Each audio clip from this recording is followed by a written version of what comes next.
Participe conosco ao vivo no estudo desta lição em nossa escola sabatina online, todos os sábados às 9 da manhã pelo Zoom. No final deste vídeo, veja como participar. Você é o nosso convidado.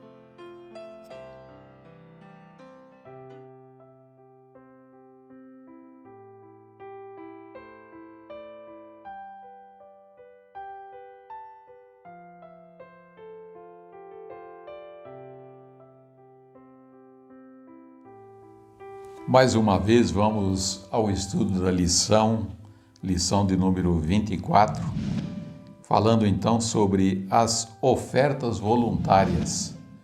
Vemos que além do dízimo, que nós já estudamos, agora vem as ofertas voluntárias. Sabemos que os israelitas, diz que na maior parte deles, eles dispunham de 25% do que eles recebiam do seu lucro, sendo então dízimos e ofertas voluntárias. Verso áureo diz: também todas as armas do avarento são más, ele maquina invenções malignas para destruir os mansos com palavras falsas, mesmo quando o pobre chega a falar retamente, mas o liberal projeta coisas liberais e pela liberalidade está em pé. Então aí um texto muito interessante falando da necessidade da liberalidade, de afugentar a avareza em nosso coração. E a primeira pergunta então nos traz: que orientação recebemos depois de termos separado o dízimo? No que devem ser educadas as crianças? Atos 20, 35.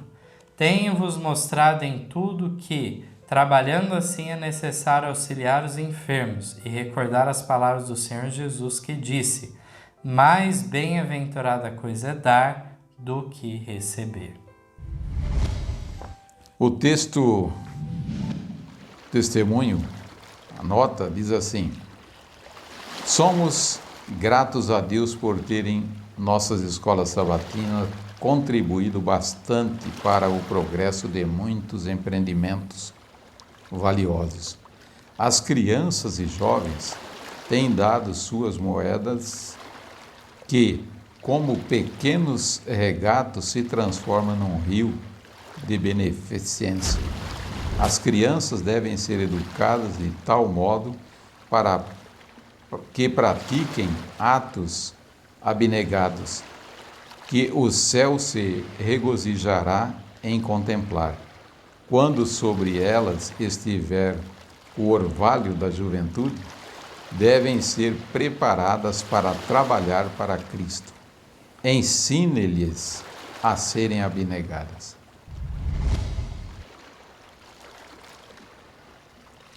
Examine cada um regularmente sua renda, a qual é toda uma bênção de Deus, e ponha de parte o dízimo como um fundo separado para ser sagradamente ao Senhor. Esse fundo não deve, em caso algum, ser empregado em qualquer outro fim, unicamente para o sustento do ministério do Evangelho. Depois de separado o dízimo, sejam tirados donativos e oferta, segundo a prosperidade que Deus lhes deu. Segundo a importância concedida, será a soma requerida. Quanto maior o capital confiado, tanto maior a dádiva que Deus requer que lhe seja devolvida. Caso um cristão possua 10 ou 20 mil dólares, os direitos de Deus sobre eles são imperativos no sentido de dar, não somente a proporção relativa ao sistema dizimal, mas de apresentar-lhes as ofertas pelo pecado e ofertas de gratidão. Então aqui nos fala de que depois do dízimo separado, sejam tirados donativos e ofertas segundo a prosperidade que Deus lhe deu. Então, ainda que não haja uma porcentagem fixa exatamente igual aos dízimos, mas a pessoa deveria considerar dar de oferta algo proporcional à sua renda também. E, de fato, como já foi comentado anteriormente, havia em Israel o costume por parte de muitos de 5% da renda ser essas ofertas. Alguns davam até mais, de modo que somava 1/3 da renda, que envolvia primeiro, segundo dízimo e ofertas, cada um 10%, outros já era 25%, era 5% só de oferta, e assim por diante. Mas os textos também nos orientam de que havia ocasiões especiais que eram pedidas ofertas para aquela finalidade, para aquela necessidade específica, né? Então deve haver essa abertura para tudo isso. E muito importante nós vermos o que os israelitas, então, eles devolviam, né? E é importante saber, então, que diz que, em vez deles empobrecer, sempre estava em que condição? Em melhor condição, né? Sempre em melhor condição. Mais devolvia e mais ele recebia. E muito importante aqui também para nós, a nota nos mostrou aqui, as crianças. As crianças, elas devem levar também, diz aqui, umas moedinhas. Ela já deve ter esse desejo desde pequeno, né? O pai ou a mãe lhe dá aquela moedinha, ela coloca ali. E isso mais tarde eles vão crescendo, a hora que se tornam jovens, rapazes, aí então isso já está no seu conhecimento, né? De devolver ofertas e dízimos.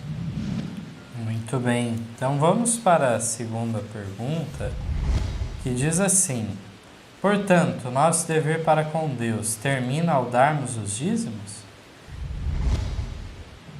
2 Coríntios 9, 5-7. Portanto, tive por coisa necessária exortar estes irmãos para que primeiro fossem ter convosco e preparassem de antemão a vossa bênção, já antes anunciada, para que esteja pronta como bênção e não como avareza.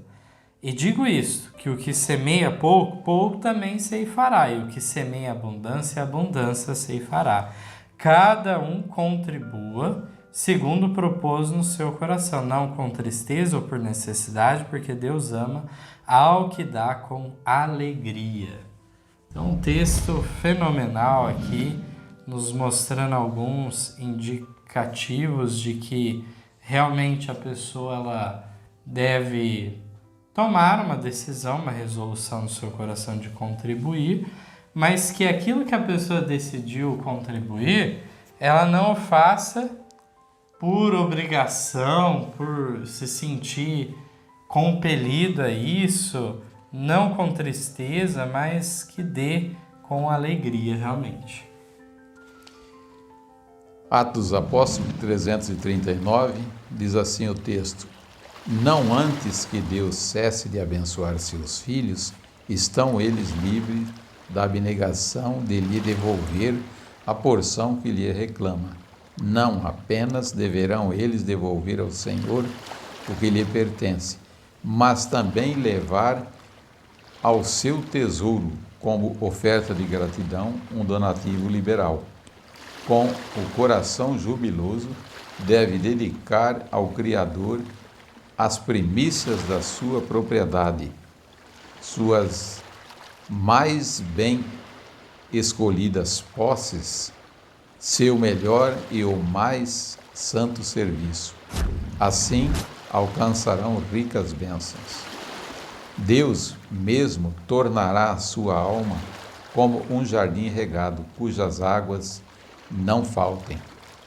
E quando a última grande colheita estiver recolhida, os molhos que são habilitados a trazer ao mestre serão a recompensa do uso abnegado dos talentos a eles entregues. No Testemunhos para a Igreja, volume 6, página 384, diz ainda: afora o dízimo, o Senhor requer de nós as primícias de todas as nossas rendas, e isso para que a sua obra na terra possa ser amplamente custeada. Os servos do Senhor não devem estar limitados a suprimentos escassos. Seus mensageiros não devem ter as mãos atadas em seu trabalho de levar as palavras da vida. Ao proclamarem a verdade, devem ter ao seu dispor meios suficientes para promover a obra, de tal modo que ela exerça o maior e mais abençoado efeito. Importa fazer obras de caridade, auxiliar os pobres e sofredores. Para esse fim, devem ser empregados donativos e ofertas. Essa obra deve ser realizada especialmente em campos novos, onde não foi fincado ainda o estandarte da verdade. Se todo o povo profeta de Deus, velhos e moços, cumprir seu dever, não haveria carências na casa do seu tesouro. Se todos devolvessem fielmente seus dízimos, devotassem ao Senhor as primícias de suas entradas, não escasseariam os fundos para a sua obra. Mas a lei de Deus deixou de ser respeitada e obedecida, e isso tem gerado carência de recursos. Então, às vezes, há essa fidelidade nos dízimos, mas se esquece também essa parte das ofertas. Das ofertas, E aí vemos aqui que tem ofertas, então, para outros fins, seria no caso aqui, lugar que está se abrindo novos campos, né? E encontra ali pessoas, então, que estão numa condição mais difícil. E aí, então, nós temos que ter estas ofertas, que aí, então, ela vai sair do quê? Daquela parte que nos sobrou, que devolvemos o dízimo também, né? Então, isso é muito importante.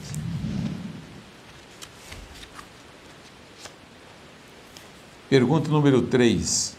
O que o Senhor determinou para o progresso de sua obra na terra?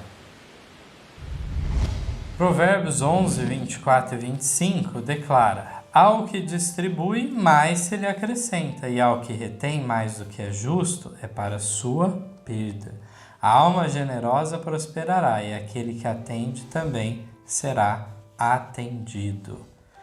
Então aqui é claro que a Bíblia não é contra a poupança, vamos assim dizer, poupar dinheiro, ter dinheiro de só para uma emergência, para uma situação adversa, a pessoa ser econômica, mas aqui diz daquele que retém mais do que é justo, é para a sua perda que diz, né?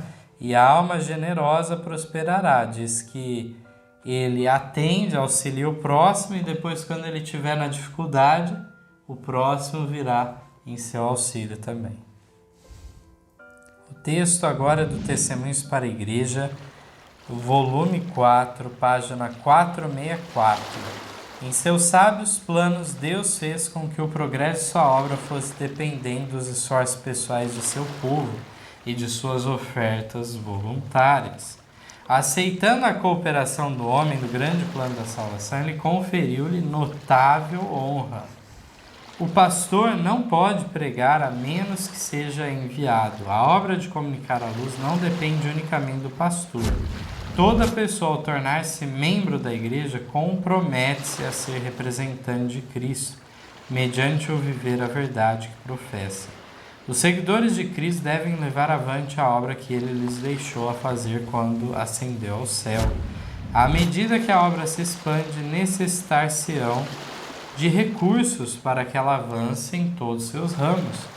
Os que se converteram à verdade, se fizeram participantes de sua graça, podem tornar-se cobreiros de Cristo mediante sacrifícios e ofertas a ele feitos voluntariamente. E quando os membros da igreja desejam em seu coração que não haja mais pedidos de recursos, estão na realidade dizendo que ficam satisfeitos com a falta de progresso da causa de Deus. Vemos então aqui que ele diz então que aquelas pessoas que são convertidas pelo trabalho dos obreiros, diz que essas pessoas então vão agora fazer parte do povo de Deus. E não é só os obreiros que têm, vamos dizer assim, a vontade, ou seja, a obrigação também, né, de prestar um trabalho para estudar com um, estudar com o outro. Diz que aqueles que vão participando agora também podem se tornar obreiros voluntários, né? Cada um agora chega à compreensão da verdade, ele introniza ela no coração, tem um conhecimento profundo e agora ele pode levar também para os outros. É muito importante isso também. Esse é um trabalho, e esse trabalho foi feito por intermédio dos dízimos, né, que vêm para o pastor, e também por intermédio de ofertas que agora é doada a pessoas que são necessitadas. Aqui fala que é um privilégio que Deus deu de tomar parte no progresso de sua causa. Isso. E o texto diz ali que de Provérbios, né, quem recebe também ele vai doar. E quem recebe, ele vai continuando ter mais para doar também. Isso. A quarta pergunta: ao definirmos a proporção que daremos de oferta, o que levaremos em consideração? 2 Coríntios 9, 8 a 12: E Deus é poderoso para fazer abundar em vós toda a graça, a fim de que, tendo sempre em tudo toda a suficiência, abundeis em toda a boa obra. Conforme está escrito: espalhou, deu aos pobres, a sua justiça permanece para sempre. Ora, aquele que dá a semente ao que semeia também vos dê pão para comer, e multiplique a vossa sementeira, e aumente os frutos da vossa justiça, para que em tudo enriqueçais para toda beneficência, a qual faz que por nós se deem graças a Deus, porque a administração desse serviço não só supre as necessidades dos santos, mas também é abundante em muitas graças que se dão a Deus. Então aqui é feita uma citação que diz assim: espalhou, deu aos pobres, a sua justiça permanece para sempre. E Paulo comenta dizendo assim, né, que aquele que dá a semente ao que semeia, também vos dê pão para comer, e multiplique a vossa sementeira. Então, realmente, essa troca voluntária aqui que é apresentada de um auxílio mútuo que deve ocorrer. Texto do quarto testemunho, 485, diz assim: ao determinar a proporção da oferta a dar à causa de Deus, deve-se, de preferência, exercer as exigências do dever a não cumpri-las. Considerem a quem a oferta é destinada. Essa reflexão banirá a cobiça. Pense somente no grande amor com que Cristo nos amou, e mais preciosa oferta parecerá indigna de sua aceitação. Se Cristo for o objeto de nossas afeições, os que receberemos a graça de seu perdão, não nos demoraremos em avaliar o preço do vaso de alabastro que contém o precioso unguento. O cobiçoso Judas foi capaz de tanto, mas o que partilhou a graça da salvação somente lamentará que sua oferta não tenha perfume mais fino e de maior valor. Os cristãos devem considerar-se como simples condutos através dos quais as misericórdias e bênçãos divinas devem transmitir-se da fonte de toda bondade aos semelhantes, por cuja conversão ondas e glórias deveriam reverter ao céu em louvor e ações de graça, pelo que com eles se tornam participantes do dom espiritual. Então, ao definirmos a proporção que daremos de oferta, o que nós devemos refletir e levar em consideração? Que é melhor exceder as exigências do dever do que ficar aquém não cumpri-las. Então, não é o tipo de situação que a pessoa vai ficar meditando exatamente numa proporcionalidade para dar o menos possível. Diz, considerem a quem a oferta é destinada. Essa reflexão banirá a cobiça. Então, o melhor que a gente pode oferecer a Deus ainda não é nada. Assim como foi comparado a questão do vaso de alabastro com unguento, né, que foi derramado para Cristo e que Judas, ele ficou incomodado com aquela situação, né? Sim. Mas era fruto da cobiça que havia por parte dele, por isso aquele incômodo, né? Isso. Então vemos aí, cobiçoso, né? Então aquele que dá oferta, ele vai ficar então satisfeito em ver que a sua oferta fez algo em favor de alguém. Então é muito importante isso, e isso vai tirar, então, vai banir de nós a cobiça. Porque a maior parte do povo, o que ele faz? Ele ganha, e o que ele faz? Ele só vai entesourando, aquilo só serve para ele. E daqui a pouco, então, ele se vai, e isso, então, sobra para os outros que não fazem isso que ele poderia ter feito. Né? E sempre insatisfeito, né? A quinta pergunta: que enfática reprovação a mensageira do Senhor teve que fazer? A que sugestão do inimigo muitas vezes cederam?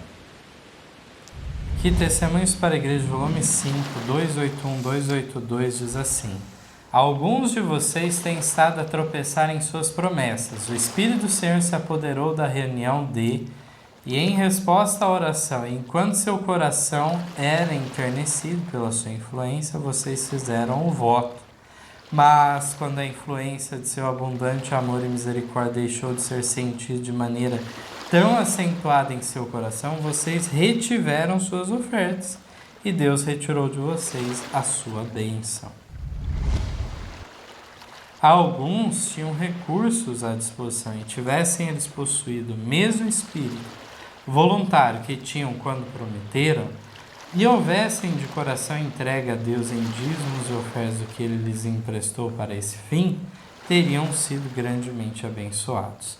Mas Satanás penetrou com suas tentações e levou alguns a pôr em dúvida os motivos e o espírito que levaram os servos de Deus a apresentar o pedido de recursos. Alguns achavam ter sido enganados e defraudados. Em espírito, repudiaram seus votos, e tudo que depois disso fizeram foi com relutância, e por isso não receberam bênção alguma. Então olha só que nota séria aqui que a gente apresenta. Diz assim, que enfática reprovação a mensageira do Senhor teve que fazer. Para algumas pessoas, que diz que em determinada reunião, onde foi sentida a presença, a manifestação do Espírito Santo que moveu os corações, muitos fizeram o quê? Votos a Deus, de auxílio na causa. Mas aí, a que sugestão do inimigo muitos cederam?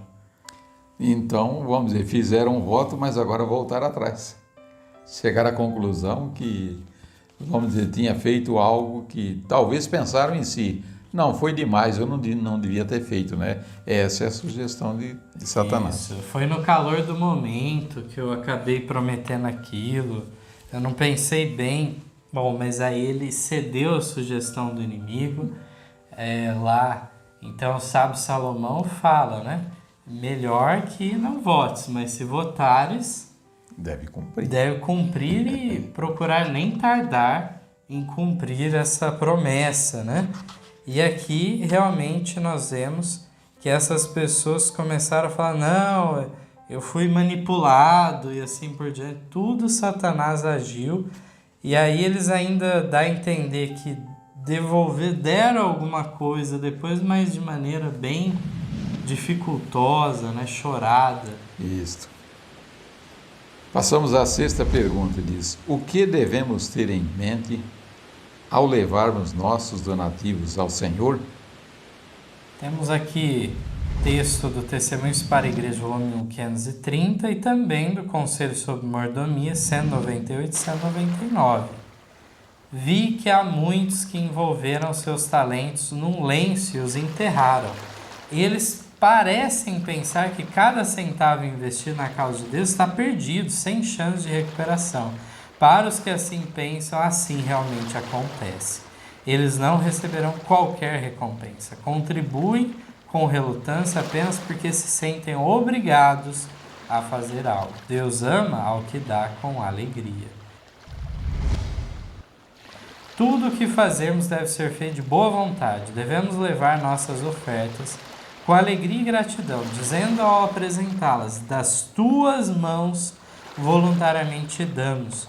O mais custoso serviço que possamos prestar não passa de ninharia comparado ao dom de Deus ao nosso mundo.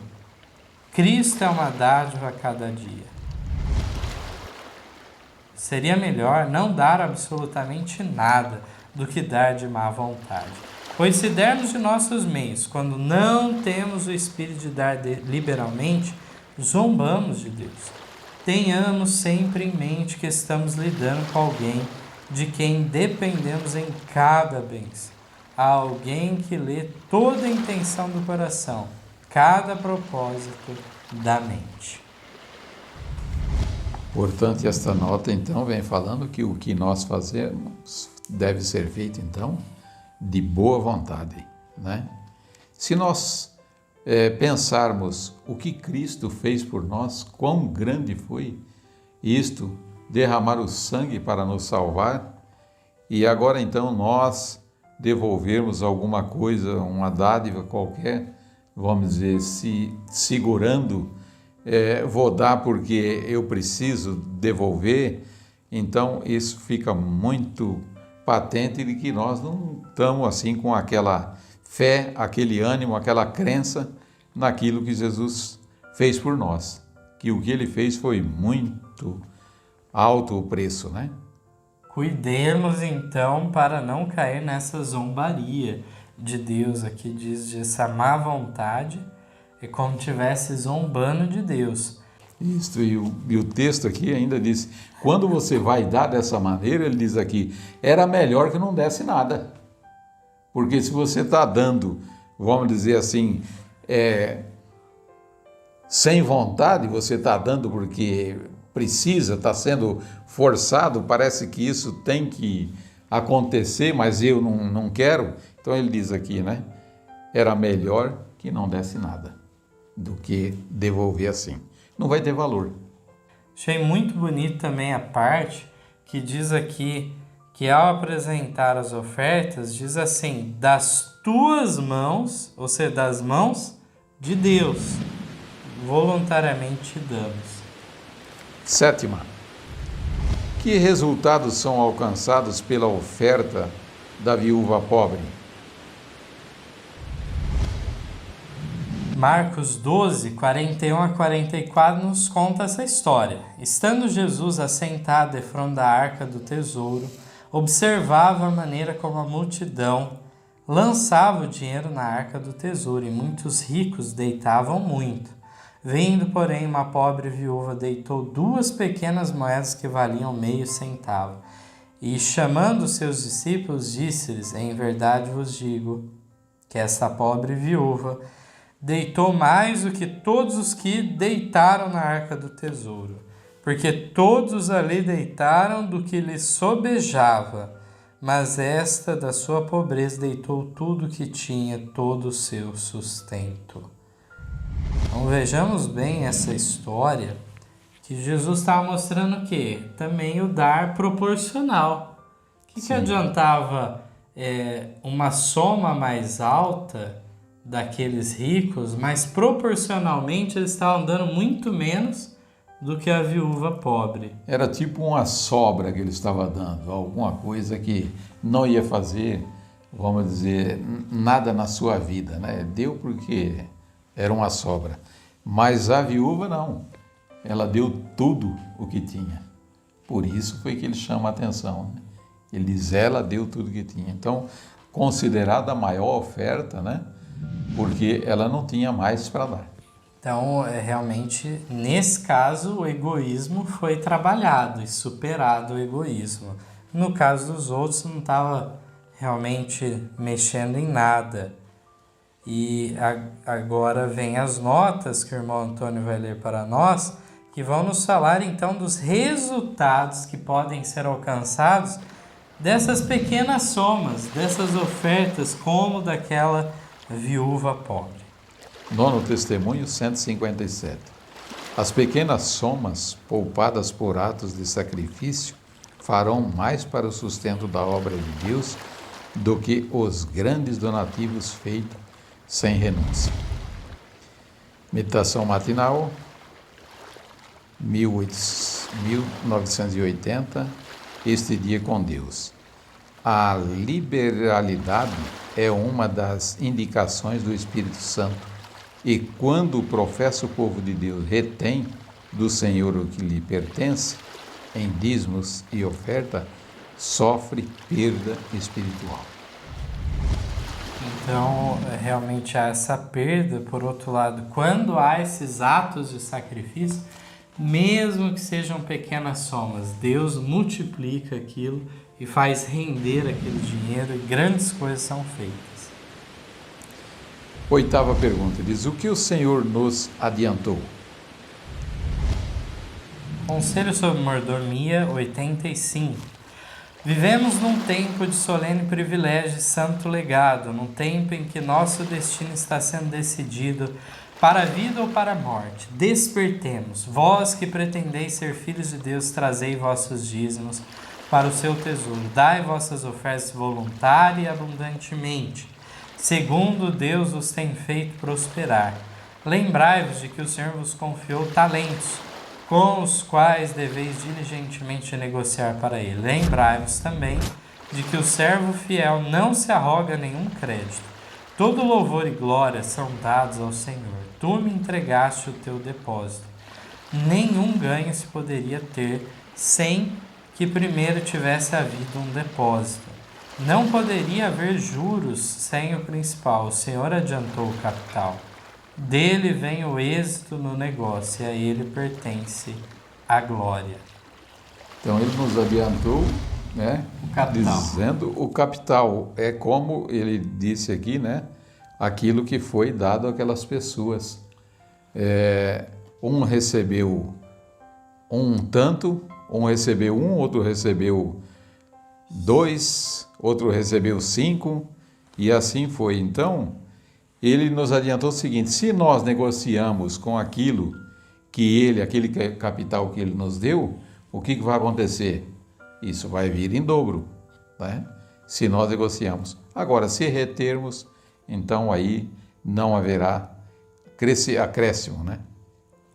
Então aqui fala, né? Não poderia haver juros sem o principal.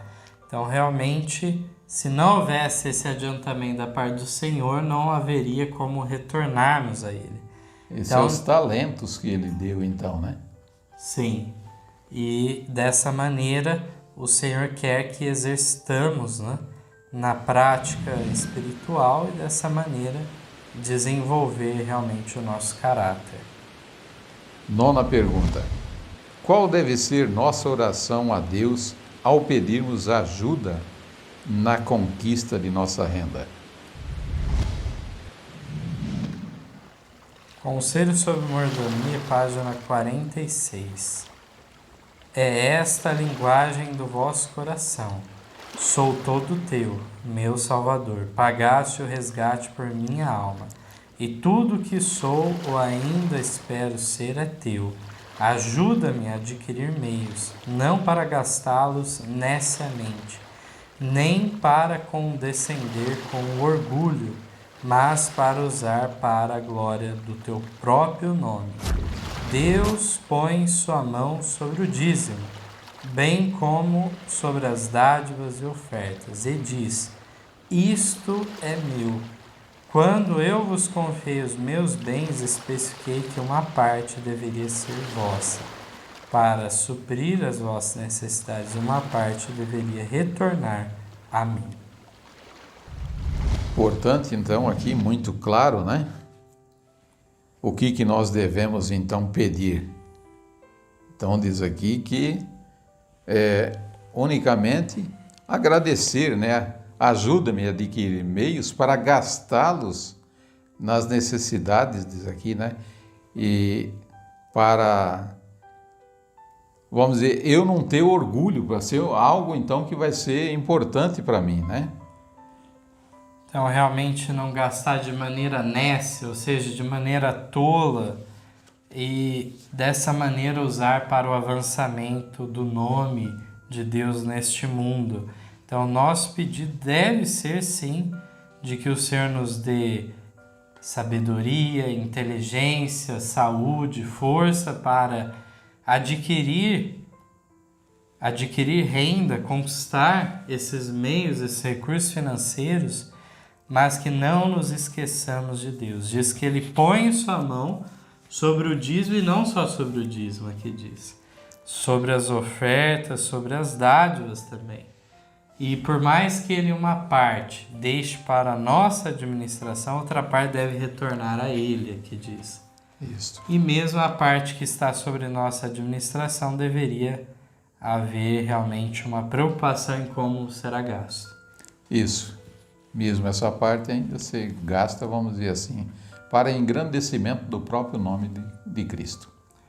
Aqui nós temos uma observação final, que é confira o apêndice da nossa lição, né, com estudo bíblico adicional, Paulo, Ministério e os Dízimos. Então, aqueles que têm a versão impressa desta lição, a Ordem de Melquisedeque, Restaurando as Joias da Verdade, ao final, então, da lição, nós temos esse apêndice de várias páginas, trazendo textos bíblicos e do Espírito de Profecia, consolidando o entendimento desse assunto no próprio Novo Testamento. Muitas vezes as pessoas acham que há evidências apenas no Antigo Testamento, e não é bem assim. Temos uma multiplicidade de textos maravilhosos que nos orientam, que vemos que Paulo, ele recebia dos dízimos, ele de fato recebeu o salário, e havia situações, né, que são explicadas nesse apêndice, em que Paulo, para que não fosse impedida a mensagem alcançar as pessoas, que ele então não exigiu isso, ainda que fosse de direito. Que foi a questão de Corinto, né? Pessoas que eram, negociantes, muito cobiçosos, muito astutos, e Paulo não quis dar ocasião para eles tirarem proveito dele, e também diz que tinha uma outra razão dele então ter trabalhado e retirado sustento das próprias mãos com a questão da fabricação de tendas e tudo mais. Havia também o motivo de alguns que não queriam trabalhar. E havia lá então uma condenação para esses que estavam na ociosidade. Aquele que não quer trabalhar também não coma, Paulo declara, né? Então havia muitas razões para Paulo precisar de recursos a mais, por exemplo, para auxiliar outros que estavam sob seus cuidados, como eram muitas vezes Lucas, Timóteo, Tito, dentre outros. Então, ele sempre procurava estar auxiliando o próximo, mesmo com os poucos recursos que tinha. Enquanto que Corinto não estava devolvendo nada para Paulo, outras igrejas estavam o quê? Estava devolvendo e ajudando Paulo realmente nessa obra evangelística. Então, fica a recomendação de acompanhar, ler esse apêndice, que tem um estudo bem aprofundado, e fica a indicação também que aqui no nosso próprio canal, Movimento Adventista, temos uma live de algum tempo atrás com o mesmo título, Paulo, Ministério e os Dízimos. Uma live em 3 partes que fala justamente sobre esse tema também, comentamos bastante lá, vale a pena conferir também. Assim temos chegado ao final do estudo dessa lição. Pedimos a Deus que todos que estudarem possam compreender, por intermédio do Teu Espírito Santo, fazer segundo o que é proposto nesta lição. Amém. Amém. Em nosso site vocês encontrarão estudos, notícias, dicas de saúde, além de todas as nossas lições. Participem conosco através da nossa página no Facebook e assistam todas as nossas lições através do YouTube. Você também pode participar ao vivo das lições da Escola Sabatina todos os sábados a partir das 9 da manhã pelo Zoom. Ligue ou mande uma mensagem para os números de WhatsApp que aparecem na tela e venha estudar conosco. Você é o nosso convidado.